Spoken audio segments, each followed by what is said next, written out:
Hello കൂട്ടുകാരെ, ഇന്നത്തെ recipe എന്ന് പറഞ്ഞാൽ ഒരു പെപ്പർ ചിക്കനാണ്. വളരെ സിമ്പിളായിട്ടും വളരെ ടേസ്റ്റി ആയിട്ടും എങ്ങനെയാണ് പെപ്പർ ചിക്കൻ തയ്യാറാക്കുന്നത് നോക്കിയാലോ. അപ്പോൾ നമുക്ക് നേരെ വീഡിയോയിലേക്ക് പോകാം.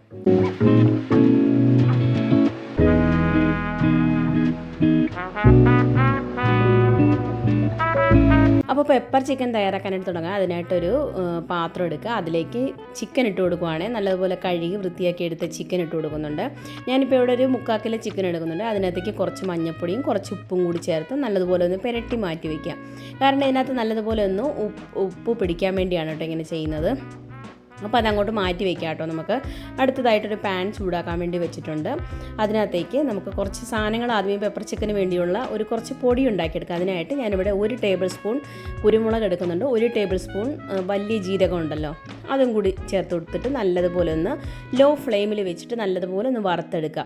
വറുത്തെടുത്തതിന് ശേഷം ഇത് നമുക്ക് പൊടിച്ച് മാറ്റി വയ്ക്കാം കേട്ടോ. ഞാനിപ്പോൾ ഇവിടെ ചട്ടിയിലാണ് ഉണ്ടാക്കുന്നത്.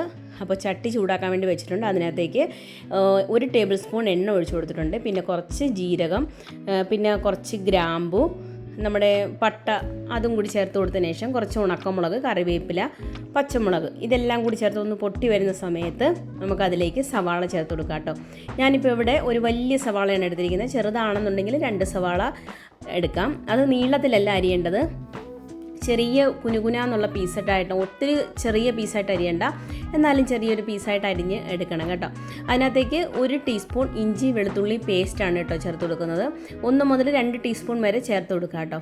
അതും കൂടി ചേർത്ത് നല്ലതുപോലെ ഒന്ന് വഴറ്റി നമ്മുടെ ഇഞ്ചി വെളുത്തുള്ളിയുടെയൊക്കെ ഒരു പച്ചമണം മാറുന്നതിനും വരെ ഒന്ന് വഴറ്റിയെടുക്കാം. പിന്നെ ഞാനിതിലേക്ക് തക്കാളിയുടെ ജ്യൂസാണ് ചേർത്ത് കൊടുക്കുന്നത്, ടൊമാറ്റോ പ്യൂരിയാണ് ചേർത്ത് കൊടുക്കുന്നത്. ഇത് ഇല്ലയെന്നുണ്ടെങ്കിൽ നിങ്ങൾക്ക് ഒരു തക്കാളി ചേർത്ത് കൊടുത്താലും മതി. അത് കുഞ്ഞു പീസായിട്ട് അരിഞ്ഞിട്ട് വേണം ചേർത്ത് കൊടുക്കുക. പിന്നെ ഇതിലേക്ക് ചേർത്ത് കൊടുക്കുന്നത് കുറച്ച് ഗരം മസാലയും കുറച്ച് ചിക്കൻ മസാലയാണ് കേട്ടോ ചേർത്ത് കൊടുക്കുന്നത്. അതെല്ലാം കൂടി പൊടിയുടെയൊക്കെ ഒരു പച്ച മണം മാറി വരുന്ന സമയത്ത് നമുക്കതിലേക്ക് നമ്മുടെ ഉപ്പും മഞ്ഞൾപ്പൊടിയും കൂടി പുരട്ടി വെച്ചിരിക്കുന്ന ചിക്കനും കൂടി ഇട്ട് കൊടുക്കാം. അതും കൂടി ഇട്ട് കൊടുത്തതിന് ശേഷം നല്ലതുപോലെ ഒന്ന് മിക്സ് ചെയ്യുക.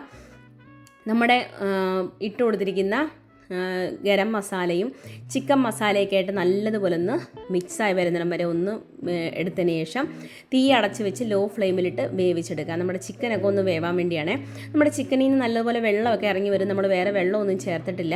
ആ ചിക്കനിൽ നിന്നുള്ള വെള്ളമൊക്കെ ഇറങ്ങി വന്നത് നല്ലതുപോലെ ഒന്ന് വറ്റി വരണം. വറ്റി നമ്മുടെ ചിക്കനൊക്കെ വെന്ത് നല്ല സോഫ്റ്റായിട്ട് വരണം. അതുവരെ നമുക്ക് തീ ഇനി കുറച്ച് വെച്ചിട്ട് തന്നെ ഉണ്ടാക്കിയെടുക്കണം കേട്ടോ. ഇല്ലാന്നുണ്ടെങ്കിൽ പെട്ടെന്ന് അടി കരിഞ്ഞു പോകും. അപ്പോൾ നമ്മുടെ ചിക്കനൊക്കെ വെന്ത് കഴിഞ്ഞതിന് ശേഷം നമുക്ക് അടപ്പ് തുറന്ന് വെച്ചിട്ട് വേവിച്ചെടുക്കുക. എന്നാൽ മാത്രമേ വെള്ളം വറ്റി പോകത്തുള്ളൂ. അപ്പോൾ നമ്മുടെ ചിക്കനിൽ നിന്ന് പകുതിയൊക്കെ വെള്ളമൊക്കെ വറ്റി വരുന്ന സമയത്ത് നമുക്ക് നേരത്തെ പൊടിച്ച് വെച്ചിരിക്കുന്ന നമ്മുടെ കുരുമുളകും ജീരകവും കൂടിയുള്ള ആ പൊടിയും കൂടി അതിനകത്തേക്ക് ചേർത്ത് കൊടുക്കാം. അതിനുശേഷം ഒരു 5 മിനിറ്റ് കഴിയുമ്പോൾ തന്നെ നമ്മുടെ വെള്ളമൊക്കെ വറ്റി നല്ല ഒരു ഗ്രേവി ഇല്ലാത്തൊരു പരുവമായി വരും. അപ്പോൾ അത്രയേ ഉള്ളൂ. നമ്മുടെ പെപ്പർ ചിക്കൻ ഇവിടെ റെഡി ആയിട്ടുണ്ട് കേട്ടോ. കുറച്ച് കറിവേപ്പിലയും കൂടി ഒന്ന് ഇട്ട് കൊടുക്കാം. അത്രയേ ഉള്ളൂ കേട്ടോ. വളരെ ടേസ്റ്റി ആയിട്ടും വളരെ സിമ്പിളും അല്ലേ തയ്യാറാക്കാൻ. അപ്പോൾ നമ്മുടെ ചോറിൻ്റെ കൂടെ ആണെങ്കിലും പൊറോട്ട, ചപ്പാത്തി, ദോശയുടെ കൂടെയൊക്കെ വളരെ ടേസ്റ്റി ആയിട്ടുള്ളൊരു സാധനമാണ്. ഇച്ചിരി എരിവ് മുന്നിട്ട് നിൽക്കുമെന്ന് മാത്രമേ ഉള്ളൂ. അപ്പോൾ എല്ലാവർക്കും വീഡിയോ ഇഷ്ടപ്പെട്ടെന്ന് വിചാരിക്കുന്നു. ഇതുപോലെ ഒന്ന് തയ്യാറാക്കി നോക്കിയിട്ട് എല്ലാവരും ഫീഡ്ബാക്ക് ഇടാൻ മറക്കരുത് കേട്ടോ. അപ്പോൾ നമ്മുടെ ചാനൽ ആരെങ്കിലും സബ്സ്ക്രൈബ് ചെയ്തിട്ടില്ലെങ്കിൽ ഒന്ന് സബ്സ്ക്രൈബ് ചെയ്യാൻ മറക്കരുത്. നമ്മുടെ ഫേസ്ബുക്ക് പേജ് ഫോളോ ചെയ്യാനും മറക്കരുത്. അപ്പോൾ നിങ്ങളുടെ വിലയേറിയ കമൻസൊക്കെ കമൻറ്റ് ബോക്സിൽ ഇടണം കേട്ടോ. അപ്പോൾ പുതിയൊരു വീഡിയോ ആയിട്ട് വരുന്നിടം വരെ thanks for watching. Thank you. By.